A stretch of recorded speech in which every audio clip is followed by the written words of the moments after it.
Hi everyone, I know that you are all working on researching your technology report, and so today I wanted to share how the library can help.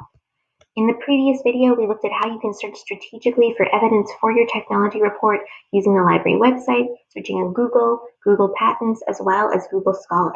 Now we're going to talk about how you can actually use the evidence that you found in your report. So you found this really great evidence to support the solution to your problem. How can you actually get that evidence into your paper? Well, there are two ways that you can do this. The first way is by using a direct quotation. You can use the exact words from the evidence that you found and put those words into your technology report. But if you do that, you have to make sure that you put those words in quotation marks to show that these are not your own words, they're someone else's words. The second way that you can include the evidence that you found is through an indirect quotation or a paraphrase. Maybe you don't want to use the author's exact words. You can summarize their ideas and include those in your research paper. But if you do that, you have to make sure that you put the ideas in your own words. You can't use the author's words. As soon as you use the author's words, you have to make sure that you put those words in quotation marks. And whenever you use a direct quotation or a paraphrase, you have to make sure that you give credit for the information that you found. But how can we give credit? Well, these great guys at the American Psychological Association created all of these rules for giving credit.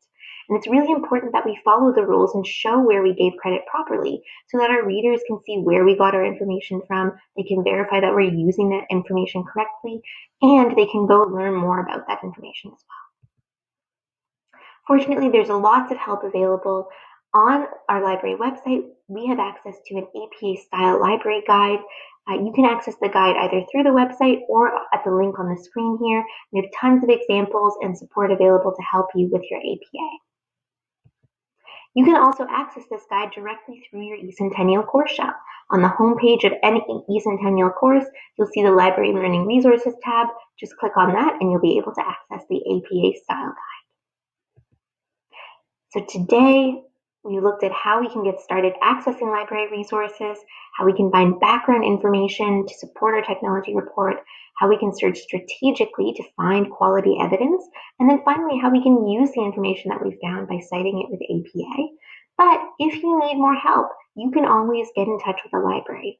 Email us at library@centennialcollege.ca, or you can chat with us. We have a chat service called Ask On. You can just choose click to chat on the library website, and this chat service is open from 9 a.m. to 6 p.m. That's what the click to chat button looks like, and please don't hesitate to get in touch. We're here to help you at the library, and good luck on writing your technology report.